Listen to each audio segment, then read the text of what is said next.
trabajo que empezamos a hacer desde el mundo del laboratorio, empezamos a tener como opciones digitales muchas, y una de ellas era el trabajo a nivel de prótesis, ¿no es cierto? Nosotros en la clínica, hace como les sigue 5 o 6 años, nuestros trabajos son netamente enfoque digitalizados, no hacemos nada analógico, y todo lo que hacemos es básicamente monolítico, o monolítico con pequeñas aplicaciones de cerámica a nivel vestibular. ¿No? Todas los laminados o carillas de 10 son 9 o 10 son hechas de forma monolítica, ¿correcto? Pero sí hemos encontrado muchas, no muchas, sino algunas complicaciones que está teniendo generalmente el clínico, porque el clínico todavía no entiende cómo debe ser un preparo para un enfoque en digital.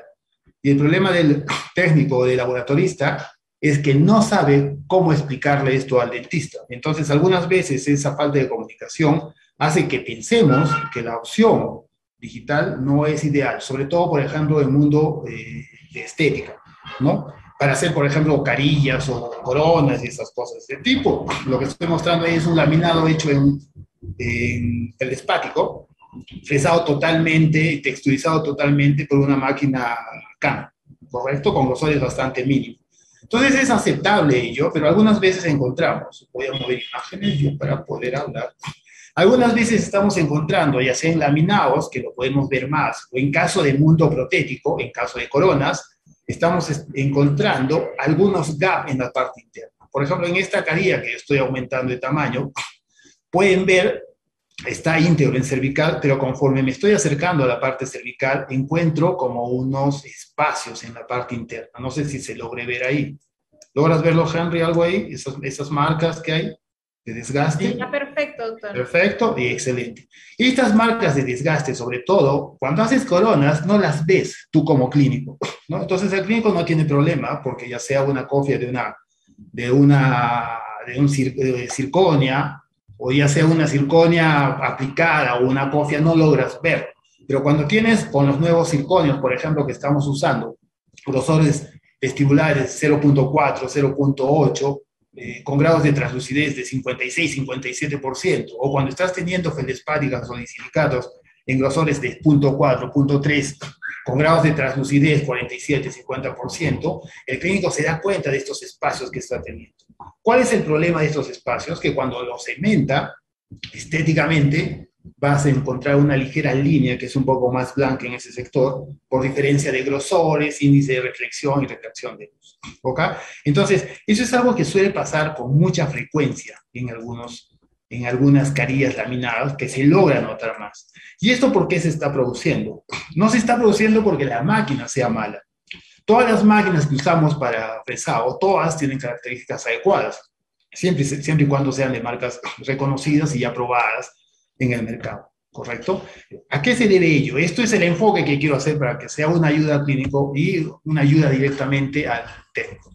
Entonces, si yo tengo este laminado, yo voy a estar encontrando ese gap, ese vacío, que nosotros le llamamos un sobrefresado. ¿Ok? Este sobrefresado me trae dos problemas. Debilita mi estructura, estéticamente no se ve bien, sobre todo si estás trabajando con alta translucidez. Por eso es que muchas veces el laboratorio, para evitar este problema, porque el dentista no se logra ubicar de forma detallado, trata de usar generalmente mediana o baja translucidez, para que no se logre notar estos gaps o déficits estructurales cuando estamos haciendo laminados o coronas que son muy delgadas. Ese es uno de los problemas que trae. Y el segundo problema para el laboratorio es que hay una mayor cantidad de desgaste de la fresa. ¿Ok? Entonces, en el laboratorio tenemos que ergonomizar y tratar de ser lo más conservador y mayor producción con las fresas. Y segundo, tenemos que tratar de evitar los sobredesgastes porque clínicamente vamos a tener problemas de tipo estético. ¿Ok? Entonces, voy a mover un poquito, es un video corto. Yo tengo esta zona que se da básicamente por 2 o 3 factores. Los principales factores acá son clínicos. El dentista no se logra ubicar que cuando está trabajando con sistemas digitales, el fresado, el tallado debe ser pensando en la geometría del instrumento, el cual va a estar utilizando el CAM en el momento de fresar la parte interna, no la parte externa, la parte interna de nuestro laminado o corona, básicamente. Yo empiezo a mover, voy a mover esta barra acá. Yo empiezo, acá freno, voy a retroceder un poco esta parte, quiero venir acá, listo. Esta zona interna logran ver el sobrefresado, ¿correcto? Es un sobrefresado que estoy teniendo en la parte interna, ¿ok? Ese sobrefresado se debe simplemente a que la máquina trata de buscar la mejor posición para producir la adaptación de nuestra carilla cuando nosotros estamos trabajando. Este sobrefresado, voy a avanzar un poquito, debe tratarse de evitar. ¿Quién debe tratar de evitar este sobrefresado? No el laboratorio, sino quien es el encargado de evitar este sobrefresado. Básicamente es el dentista. Tengo que tener en cuenta, yo como dentista 1, el eje de inserción que va a estar teniendo mi corona o carilla. Porque de acuerdo al eje de inserción que tiene mi corona y carilla, debo estar utilizando la fresa final o la fresa de adaptación interna que va a presentar el fresado. Voy a pasar un poquito a la siguiente. ¿Ok? Entonces yo tengo este preparo a nivel de este sector y yo tengo que pensar, sobre todo en laminados, en modificar mi forma de tallar. Eso es lo que tiene que decir el laboratorista al dentista. Hay que hacer modificaciones en la forma de tallar. El eje de inserción que debe tener un laminado, en este caso, es totalmente inciso vestibular o totalmente vestibular. Todo lo que vienen a ser gradas palatinas para lo que es sistemas digitales no sirve, porque vas a tener el sobrefresado, primero, y segundo, vas a tener una zona que es muy fácil de fractura cuando el paciente hace movimientos de oclusión o movimientos de protusiva en forma convencional. ¿Ok? Tengo 2 tallados en este caso. Hablo más de carillas porque en carillas es donde vamos a tener más este inconveniente por el grosor que hay. Yo estoy presentando 2 laminados, permítanme un minutito, acá quiero entrar con una pluma para mostrar algo en este sector. Entonces yo estoy teniendo este preparo convencional, están logrando ver que este preparo tiene la grada palatina, ¿ok? Esto es la peor desgracia para el mundo digitalizado, ¿correcto? Porque tenemos un doble eje de inserción. Esta carilla está bien tallada a nivel cervical, está tallada a nivel de tercio medio y está tallada a nivel incisal adecuadamente. Pero el tallado palatino es el gran problema de adaptabilidad. No se olviden que cuando nosotros estamos fresando, dependiendo de la máquina que estamos usando, va a tener una fresa de acabado final interno, que no necesariamente es la fresa más delgada que presenta tu campo. Eso lo voy a ver un poquito más adelante. Entonces, esta forma de tallado convencional tiene muchos problemas y me va a producir un sobredesgaste. ¿Ok? Lo que yo debo tratar de hacer es tratar de tener un eje de inserción totalmente vestibular y evitar todo lo que son retenciones o ángulos agudos o gradas totalmente palatinas. Y como todos sabemos, el acabado debe ser totalmente redondeado. Este acabado debe ser en relación a la fresa el cual va a estar usando nuestro sistema digital, ¿ok? Entonces es muy importante tener en cuenta para el dentista, primero, pensar en fresar, en tallar los acabados de acuerdo al instrumento o de acuerdo a la forma geométrica del CAM, primero, y segundo, debe tener en cuenta el eje de inserción que va a estar teniendo. Esto es súper importante, porque el eje de inserción va a estar variando si la máquina fresadora presenta 4 ejes o 5 ejes. Por eso es que algunas veces nosotros en el laboratorio tenemos una máquina con 4 ejes, tenemos una máquina con 5 ejes, para poder hacer el fresado teniendo en cuenta los factores que he dicho y también un poco teniendo en cuenta el eje de lo que es inserción para tener en cuenta lo que es el fresado, ¿correcto? Yo tengo una preparación que nos envían en forma convencional para laminados, ¿no? El clínico lo ha hecho con sus guías, ha tratado de ver lo mejor posible, el esmero completo que va a estar teniendo, y tenemos un diseño de laminados en la parte digitalizada, ¿sí? Voy a avanzar un poquito. Yo tengo este diseño armado, pero voy a tratar de verlo. Miren esta parte de acá, voy a frenar, tengo una barra que no me deja ver, ahora sí. Freno acá. Este es mi diseño que voy a hacer del laminado anterior y fíjense cómo está teniendo este sobregamo. ¿Correcto? Entonces voy a tener un gran desgaste en la parte interna. Lo mismo pasa cuando haces coronas y cuando estás teniendo el ángulo ocluso vestibular, ocluso cervical, perdón, ocluso mesial distal en forma aguda, sin un concepto detallado, en forma redonda, vas a tener sobrefresados a nivel de ese sector. ¿Ok? Entonces, acá para el fresado de esto se está considerando, sí, el software está considerando la forma geométrica que va a estar teniendo el instrumento. Este instrumento no es el que tú elijas, es el instrumento de acabado final que considera el software, en este caso la fresadora o el CAM, el software del CAM, el que va a ser mejor para ese objetivo. Pero miren esta otra opción.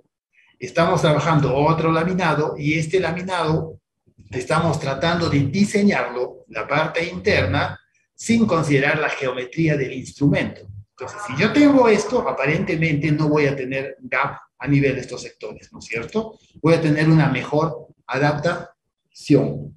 Es el mismo caso del paciente, pero en este caso estoy considerando, no estoy considerando en el diseño del software geometría de instrumento. El anterior caso que puse estaba considerando netamente geometría del instrumento. Si se dan cuenta, son conceptos que el dentista no maneja, ¿no? Geometría de fresado en la parte de acá. Entonces tengo esta parte de fresados diferentes. A su mano derecha, laminado, la pieza 11, considerando geometría, y la pieza 21 no estoy considerando geometría. Eso le está dando cualquier software de diseño, básicamente, o cuando estamos entrando a la parte de estrategia de fresado, que es súper importante para saber qué es lo que estamos haciendo. ¿Ok? Voy a avanzar un poco para seguir. Salgo de esto, sigo avanzando. ¿Ok? Esta es la preparación que ha hecho nuestro clínico. Fíjense, aparentemente está todo bien. Voy a escapar para que lo vean. Aparentemente la angulación cervical, la angulación vestibular, angulación incisal, los tres planos están bien dados a nivel vestibular, pero el gran problema que tengo es que este paciente me ha hecho una grada palatina porque quiere mejorar la oclusión. Uno. Dos, el ángulo agudo que está presentando el borde incisal. ¿Ok? Si estoy hablando de un mundo digital, tengo que estar pensando en qué fresa es la que va a entrar a dar la forma a la parte interna del material que empleemos, ya sea un disilicato, ya sea una feldespática o el material que deseen hacer, una resina o un híbrido, para intentar hacer el laminado. Este es el principal problema que voy a estar teniendo en la parte del diseño. Y esto es lo que va a pasar cuando yo estoy haciendo el diseño considerando geometría instrumental. ¿Se dan cuenta? La adaptación a nivel cervical es perfecta, a nivel de tercio medio va muy bien, tercio incisal va bien, hasta llegar a la unión, al borde incisal puro, donde debido al tallado que ha hecho el clínico, estamos presentando un gap, un espacio vacío.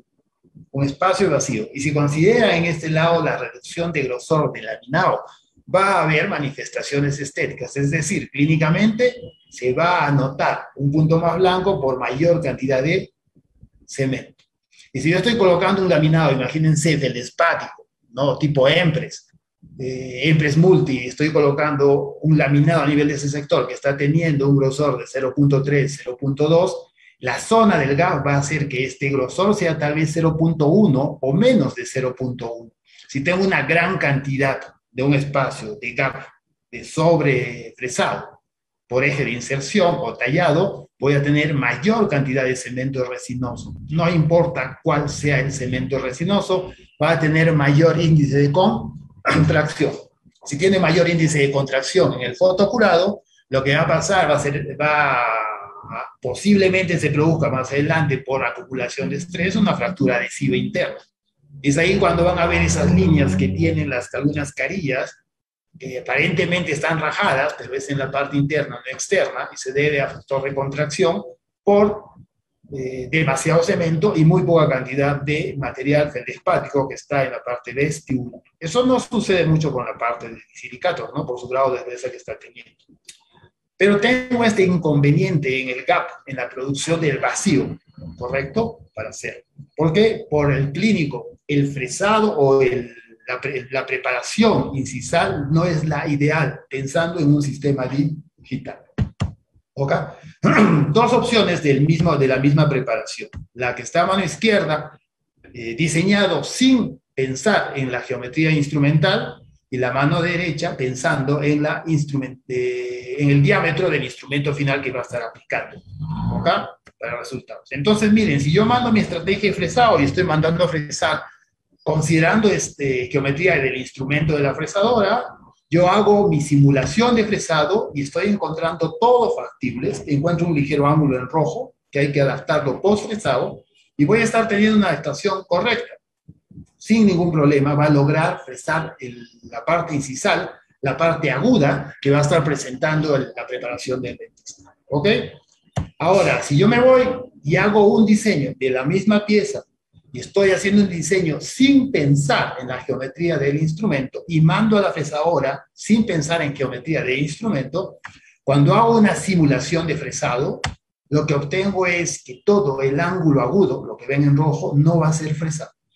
Y es ahí cuando tú puedes estar teniendo una fresadora que tú dices, no me funciona correctamente, porque cuando hay ángulos muy agudos no logra entrar, es porque no has considerado en estrategia de fresado la geometría del instrumento final. Entonces acá hay que considerar esta geometría tanto para el clínico como tanto para el laboratorista. ¿Ok? Cada fresadora, diferentes marcas, tienen diámetros apicales diferentes de sus fresas. Eso hace que uno elija o decida tener cierto tipo de fresas, cierto tipo de fresadoras, de acuerdo al caso que estamos enfrentando. ¿Sí? Entonces, voy a mover mi barra de herramientas acá, listo. Entonces,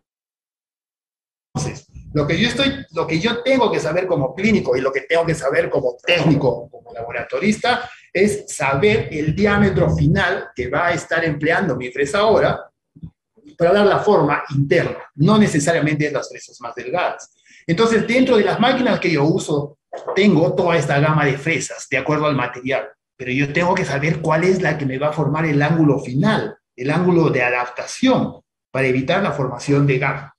¿Ok?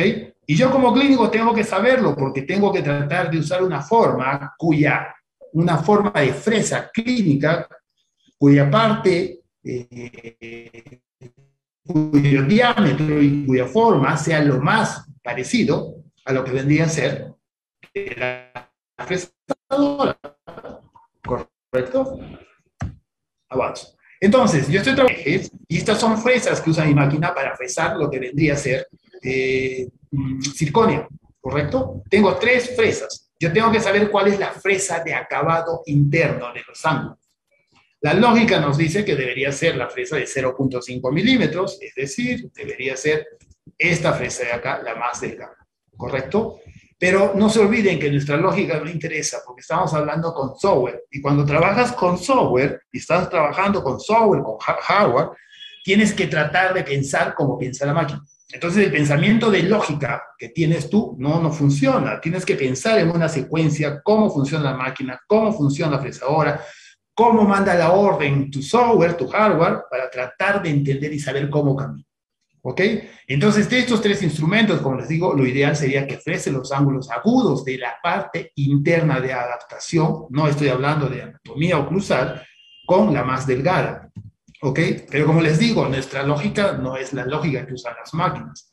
Y la fresa de adaptación, en caso de mi sistema, es básicamente la que tiene 1 milímetro de diámetro.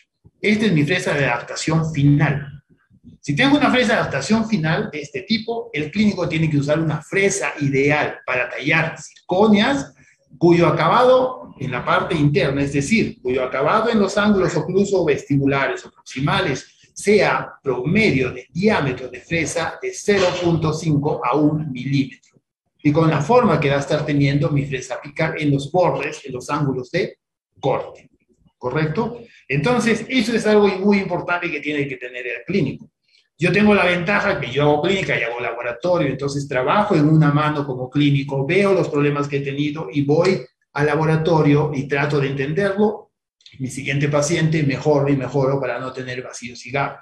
Por eso es que ahora puedo estar fresando lo más complejo, un laminado en 0.3, 0.2 cervical de grosor en cualquier material y darle anatomía, darle texturizado ya dado por la máquina sin tener gap sobre vacíos a nivel de este sector.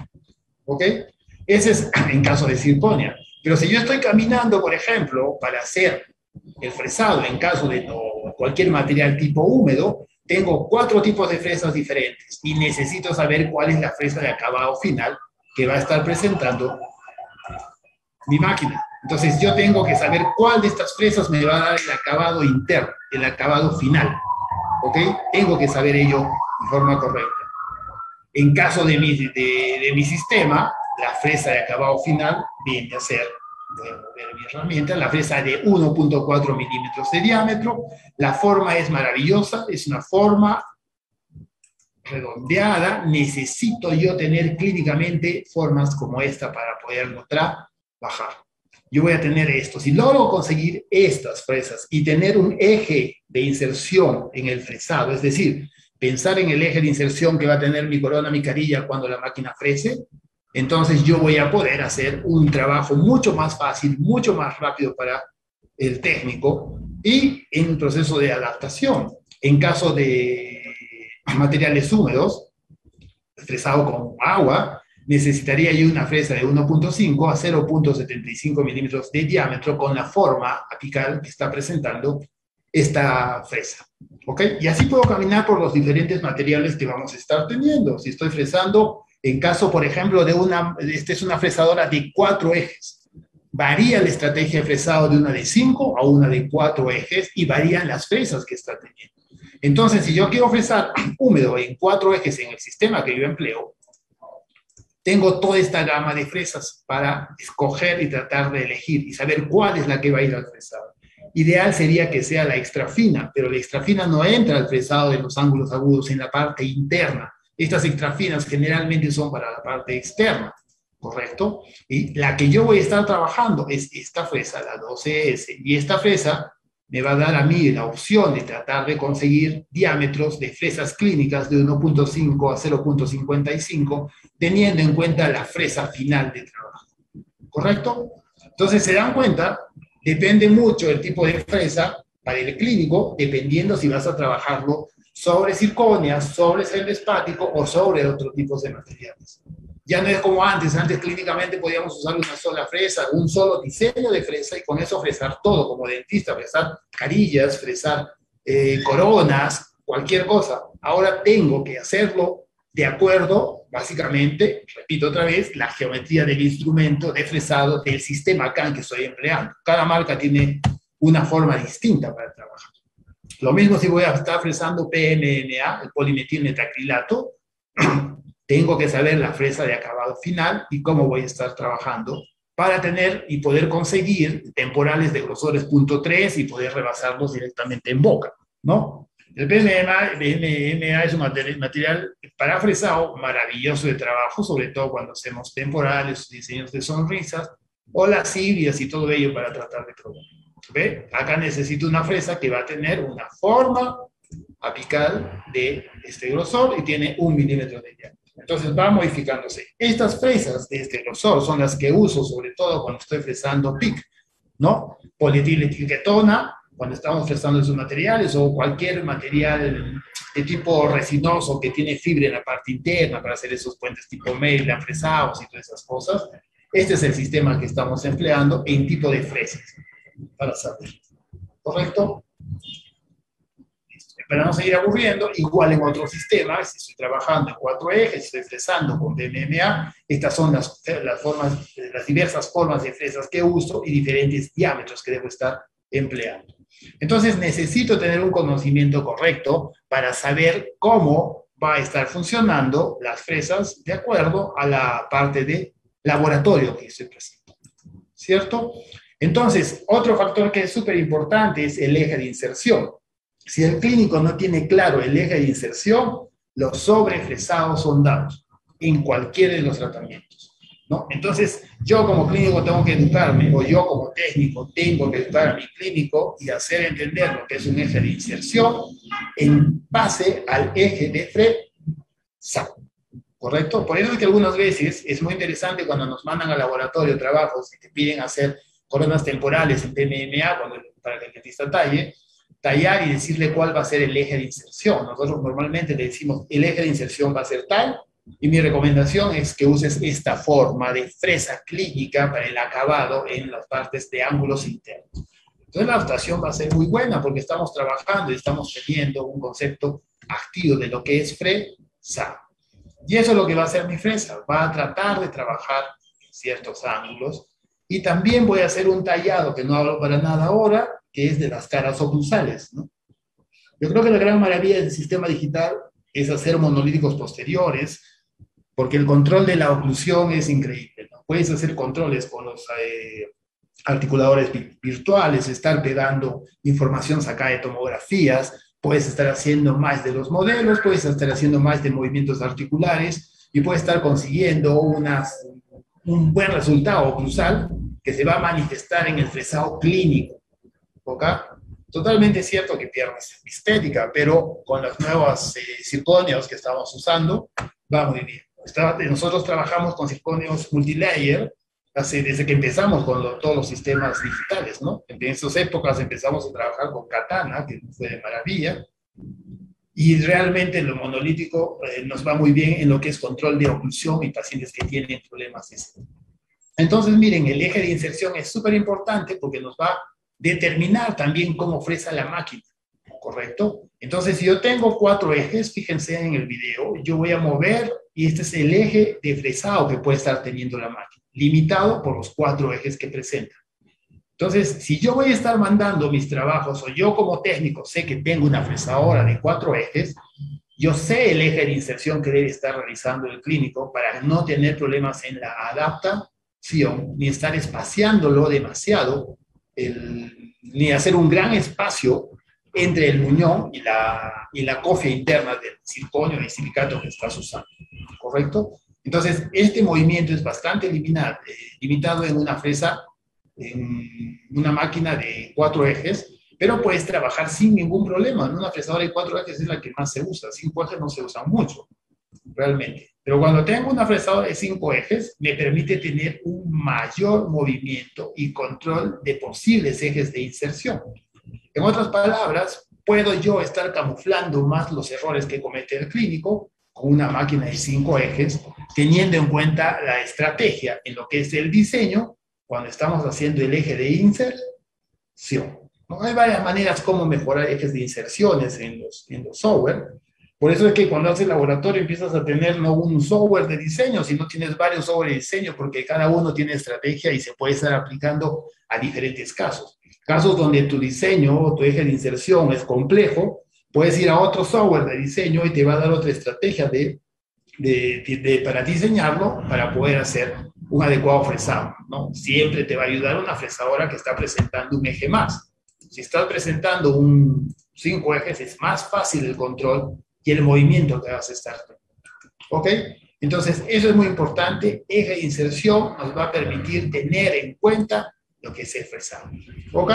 Y esto es lo que va a hacer el fresado básicamente en caso de un bloque o de un disco, dependiendo. Esto está fresándose en una de 4 ejes. ¿Ok? Entonces nosotros vamos a tener el fresado de acuerdo al eje de inserción, pero también va a depender del clínico, porque el clínico puede estar jugando con el software de diseño de fresado. Tengo una estrategia de fresado, y esa estrategia de fresado no depende solo de la máquina, sino de la ubicación que dé el técnico a los bloques para el momento de fresado. ¿Ok?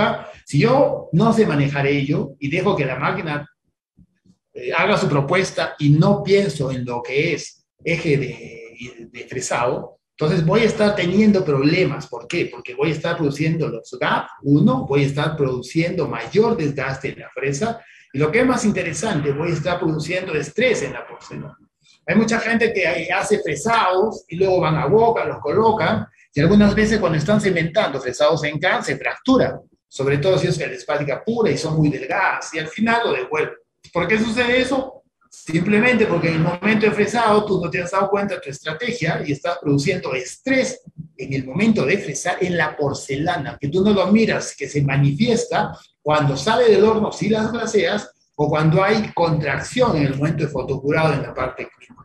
Entonces la estrategia de fresado depende directamente del laboratorio, ¿correcto? Ya es en base al eje de inserción que te da el clínico. Entonces yo estoy modificando, si se fijan acá, modifico mi estrategia de fresado y estoy tratando, de acuerdo a la forma de la fresa, sacar el mejor uso de mis fresas y segundo, lo más interesante, no producir zona de estrés a nivel del material del cual estoy fresando. Esto camina para todo. Esta zona de estrés post-fresado se da para disilicatos, se da para feldespáticas, se da para leucitas, se está dando para circonia, para cualquier material, ¿cierto? Por eso el uso, el reusar fresas es una desgracia, ¿no? Si tú como laboratorista tienes tus fresas y piensas que son buenísimas, 100% de uso, las vuelvo a poner y que siga fresando, lo único que estás haciendo es malograr el usillo de tu fresadora, primero, y segundo, estás creando súper estrés en el material restaurador. Y después, clínicamente, se ven los resultados. ¿Ok? Entonces yo tengo diseños hechos y estoy viendo los gaps que se están produciendo básicamente y veo el poder de adaptación que está teniendo las restauraciones. Mientras menos gap, quiere decir que el clínico está entendiendo correctamente lo que es el sistema digital y también el laboratorio porque está haciendo una adecuada estrategia de fresado, ¿no? Yo sigo evaluando y estas imágenes me muestran que el diseño no está mal, el eje de inserción es ligeramente vestibular, pero donde está la mano a nivel de parte incisal, esto está retentivo, por eso tengo un gap. Por eso tengo un gap, porque el eje de inserción no es el correcto por la parte clínica del dentista. Y como pueden ver, puedo presentar más espacios consecuencia del trabajo del dentista. Este es un trabajo mucho más llevado con un eje totalmente vestibular de inserción, lo cual me va a permitir un fresado completo en las partes internas sin hacer sobrefresados, manteniendo el grosor ideal, no estrés, y voy a estar tratando, y mis fresas van a ser más longevas, ¿no? Algunas veces dices, ¿por qué me fresó? ¿Por qué me duró más y por qué me duró menos? Porque algunas fresas, sobre todo en húmedo, no llegan al 100%, sino cuando en la fresadora te sale que sea en 50, 60%, tú la miras y está desgastada. Y eso es simplemente porque tu estrategia de fresado es mala. No lo has hecho en forma adecuada. Es vacíos, vacíos y gap en las preparaciones. Entonces, ¿esto se puede manejar clínicamente? Sí. ¿Se puede manejar con laboratorio? Sí. Esa interrelación clínico-laboratorio es súper importante para tener un diseño bien armado, poder tener eje de inserciones correctas, grosores permanentes, mantener oclusión sin problemas de fracturas, mantener controles tipo brújulo cruzado, todos los sistemas que están usando, para poder expresarlos adecuadamente. ¿Sí?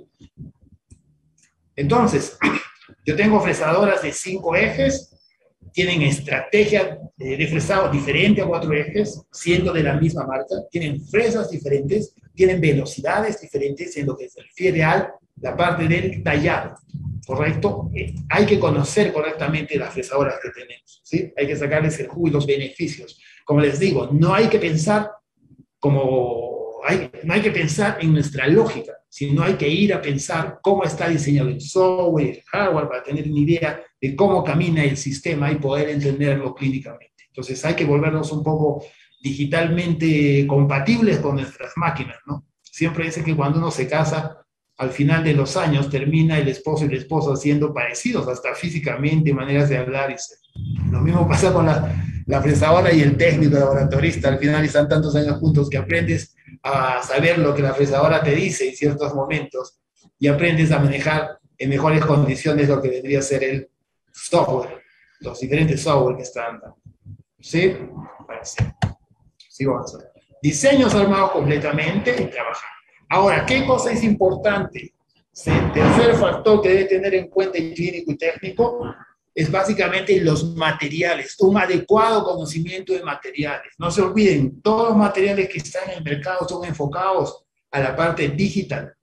Parte digital es la que está mandando, parte analógica cada vez menos. Es cierto que las carillas, coronas hechas en forma manual, es arte total, no es comparable, es una obra de arte, porque no hay una corona hecha a mano alzada que sea igual en el mundo, ¿no? Es una obra de arte.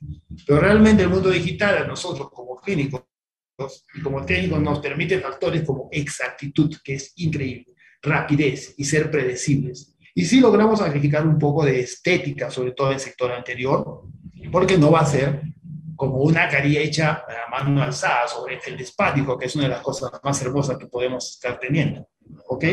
Pero también hay que tener en cuenta que los conceptos de estética de la gente han cambiado, ¿no? Nosotros caminamos con conceptos de estética de dentistas, translúcidos, el translúcido azulado, el salmón, grosores, dentinas saturadas, dentinas no saturadas, esmaltes y cosas de ese tipo. Pero lo que usan al fin y al cabo, la parte estética son los pacientes. Y la aceptación del paciente y llegar a esa demanda estética es lo que interesa. Entonces hay que empezar a cambiar un poco el chip también sobre ello, sobre todo en laboratoristas que tienen tantos años y que están acostumbrados a hacer bellezas con sus propias manos, ¿no? Entonces hay que tener idea de los materiales que están en el mercado. El dentista tiene que tener idea de materiales, ya sea de circonias, como lo que estamos usando, estos sistemas de gran translucidez, diferentes grosores, durezas, que nos permiten hacer trabajos mucho más estéticos, nos permiten trabajar y conocer más lo que vendrían a ser circonias. No hablo de eso porque dentro de todo el día de hoy se está hablando de ello para trabajar. Entonces, el técnico tiene que tener un conocimiento de todo ello. Y también el dentista, porque tiene que saber qué es lo que puede estar pidiendo.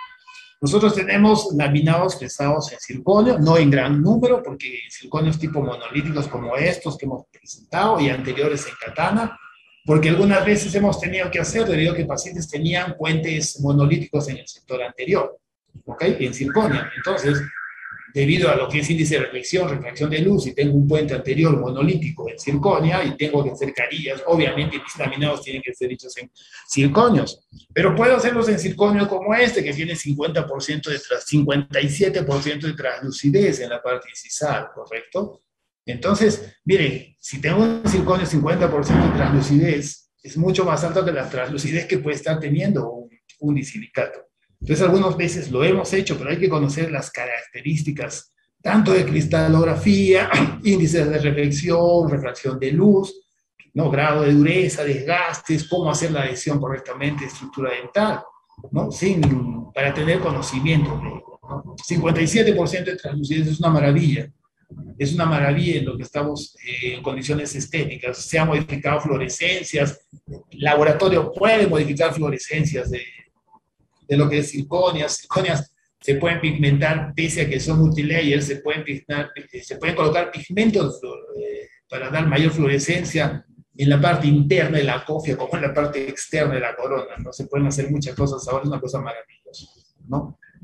Y el uso de materiales como estos que están en el mercado de katana, que es una belleza en lo que vendría a ser también grado de dureza y grado de translucidez de 49, 50%, de 45%, y cosas de ese tipo. Eso no hablo porque eso lo hablan más adelante, que lo estamos trabajando y es muy bonitos en la parte estética, dureza. Entonces hace que el monolítico tenga un camino cada vez más fuerte para la parte de trabajo, ¿cierto? Conseguir grosores de 0.4 milímetros en preparos para coronas es algo impactante. 0.4, 0.5, el mismo grosor que una carilla, te va a dar resultados muy buenos, ¿no? Tenemos casos hechos grosores de puentes, grosor vestibular 0.5, 0.6, con circonia, que son realmente estéticamente muy buenos. El conocimiento que debe tener el dentista de los materiales es súper importante. Si no, no vamos a sacar provecho de los diferentes materiales que se va a estar teniendo, o los materiales que nosotros debemos estar tratando de usar, ¿no? Fresados con GAP o sin GAP, el laboratorio debe estar tratando de controlarlos, hasta obtener, una vez que ya tenemos conocimiento de esto, obtener laminados donde no hay gap, no hay vacíos, hay una correcta adaptación y grosores ideales, 100% maquinados, 100% fresados, 100% entendidos desde un punto de vista digital, ¿sí? Para hacerlo, ¿correcto? Grosores muy delgados, todos fresados en CAM, sin que haya fracturas, porque no hay estrés en el fresado, gracias a estrategia de fresado que nosotros estamos mandando y estamos usando en el laboratorio. Y para acabar, porque tengo una 42, estaba programado Henry y Steli hasta la 1:45, ¿correcto? Sí, pero si hay preguntas, hasta las 2, amigo. Perfecto. Entonces, solo voy a pasar esto, unos 3 slides más para ir a la hora, ¿sí? Entonces, otra cosa súper importante que nos da el sistema digital y que debemos saber en lo que se refiere a los requisitos básicos para la preparación es el grado de adaptación que podemos estar consiguiendo con los sistemas digitales, es increíble. ¿correcto? Entonces, actualmente, si nosotros revisamos especificaciones estándar, por ejemplo, la ADA o la FDA y cosas de este tipo, y de diferentes trabajos de investigación, podemos estar pensando que clínicamente aceptable, depende a quién te pegues, puede ser que haya un gap de vacío de 20 a 120 micrones, ¿no? Depende de quién es trabajos de investigación. Básicamente, lo que es la ADA te dice que debe haber un promedio de 25 o 40 micras, es lo más aceptable, debido a factores de estrés de contracción, materiales de cementación, ¿no? Los sistemas digitales nos dan la gran opción de poder nosotros tratar de controlar lo que vendría ser el espaciado, el grosor que voy a estar teniendo, el espaciado que voy a estar teniendo entre el diente y la carilla o la corona, dependiendo básicamente del cemento que voy a estar usando. Entonces, regreso a campo clínico. El clínico tiene que saber qué cemento va a usar y tiene que saber qué grosor tiene su cemento. Si estoy usando un ionómero-vitrio de cementación para una corona, sé que X marca tiene promedio de 80 micrones. Si estoy usando una carilla y estoy usando una resina de cementación específica para carilla, sé que tiene 20 micrones o 25 dependiendo de la marca. Entonces yo voy a poder dar ese espacio correcto, ¿ok? Para conseguir la adaptación. Entonces regreso al clínico, un requisito básico para preparar, ¿cuál es? Saber cuál es el cemento que voy a usar, saber qué grosor tiene ese cemento, porque de acuerdo a ello va a ser mi preparación. Entonces yo puedo estar jugando con todos los factores, estos que estoy diciendo, para tener un beneficio único y conseguir un excelente resultado de adaptación que vamos a estar teniendo. Estos son los trabajos de Cunquela, es una belleza de trabajos. Tengo el diente en la parte inferior, tengo en la parte superior el material en este caso es un disilicato y estoy fresado por una máquina de 4 ejes, ¿correcto? ¿Logran ver los gaps que hay? Este es gap como consecuencia del fresado. Pero este gap que están viendo acá es consecuencia primero del clínico, porque si el clínico no talla cervical correctamente, es decir, redondeado, un ángulo, un hombro totalmente liso, no va a haber adaptación correcta. ¿Por qué? Porque la fresa no va a poder reproducir las irregularidades que el dentista hace cuando talla. Entonces, la necesidad de usar magnificación, pues, es totalmente sostenida para el clínico, ¿sí? Y para el laboratorio, cuando encuentra un borde que está totalmente rugoso, pues ya le decimos al dentista que la adaptación no va a ser ideal, porque simple y llanamente no talló bien, ¿correcto? Entonces, el dentista tiene que entrar a ser muy fino en el tallado. Y segundo, el laboratorio tiene que manejar adecuadamente la estrategia, nuevamente, de fresado para hacer ese contorno lo más liso posible y conseguir resultados ideales. Yo tengo un gap en este caso, si voy a agrandarlo. Fíjense, irregularidad en la superficie del diente no va a dar ninguna fresa. Tengo un gap de 46 micrones, ¿ok? De 46 micrones, totalmente dentro de lo permitido cuando estamos hablando de los estándares de espacio que se va a estar produciendo, de falta de adaptación. Si esto estuviera manejado por el clínico, la adaptación sería mucho mejor, ¿correcto? Por eso es que lo mejor para nuestras fresadoras es que haya un ligero hombro redondeado, un chanfle que sea redondeado, de acuerdo a la forma de la fresadora. Que la fresadora no va a hacer milagros. La fresadora necesita trabajar sobre una superficie clínicamente trabajada y tratada. Nosotros de consultorio le damos mucha importancia a ello, nos demoramos una eternidad en la parte cervical, trabajamos con microscopía, microbios de aumento, trabajo hasta con controles clínicos de 36 de aumento para tener y conseguir una muy buena adaptación. Esto es lo que consigo con una máquina que va a ser de 4 ejes en adaptabilidad. Pero dependiendo de la fresadora y dependiendo del tipo de fresas, puedes conseguir mayor adaptación. En este caso estamos hablando de una máquina igual 4 ejes que consigue 46. Y estoy hablando ahora de otra máquina también de 4 ejes con otro diseño de fresas cuyo espacio es promedio de 26 a 45 micrones. Es decir, en la misma muestra. ¿Qué quiere decir? Que la adaptabilidad va a depender no solo del clínico, sino también de la fresadora que estás usando. Entonces yo necesito conocer mi fresadora al derecho y al izquierdo, saber cuál es el espaciado, saber cuál es el fracaso, dependiendo del tallado que está haciendo el clínico, para tener seguridad de la zona de adaptación. ¿Ok? Entonces, teniendo esos factores, yo puedo conseguir una adaptabilidad desde el punto de vista digital, porque la gran ventaja de esto es lo que nosotros llamamos ingeniería reversa. Un caso nunca lo empezamos como lo hacíamos antes, el caso se empieza desde modelos de estudio, se hace el montaje, se hace el trabajo, se ve cómo se empezaría y nosotros después de ello sabemos cuándo vamos a desgastar, qué tipo de fresa debemos usar, qué tipo de acabado cervical vamos a tener. Y hacemos todo en forma reversa, es decir, desde el encerado y diagnóstico digital, regresamos a la parte clínica y tenemos todo armado, de tal manera que solo necesitamos un clínico que tenga mano fina para el trabajo cervical y dar los grosores ideales, ¿sí? De una manera muy, muy sencilla.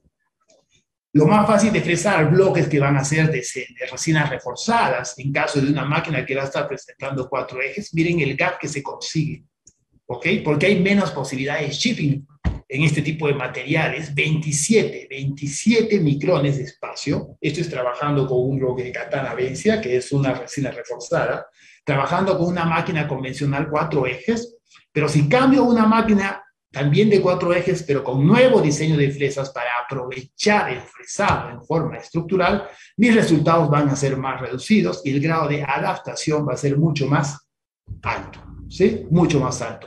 Y esto es lo que consigo cuando está totalmente, acá lo ven, este es el diente, esta es la restauración y acá está el cemento. Sellando totalmente el sector, sellando totalmente el sector. Ahora hay muchas técnicas para la parte de cementación, ¿no? Si cemento y antes de fotocurar retiro el cemento, o si cemento y espero que endurezca y retiro el cemento, si cemento y lo saco con un instrumento periodontal, o si cemento y fotocuro y luego paso un ultrasonido. Hay muchas técnicas para el trabajo, eso no es para hablarlo ahora, pero se van a conseguir muy buenos resultados manifestándonos o haciendo un trabajo en conjunto técnico laboratorista. ¿Sí? Mira, Henry, caminé exacto unas 50, así es que lo he hecho de una manera bastante rápida, solamente he puesto los 3 requisitos que creo que son más importantes para una adecuada preparación, ¿no? Hay muchas cosas más que se podrían tratar más adelante, pero lo dejo a la curiosidad de todos para que se metan en este mundo digital que es tan bonito, que es tan predecible y que nos da tan gratos resultados, ¿no? Exacto. Doctor, muchísimas gracias, la verdad, tremenda conferencia y la verdad que hay mucha información más, seguro en un próximo evento, pues seguiremos ahí dando a conocer toda nuestra experiencia, toda la información que uno tiene, ¿no?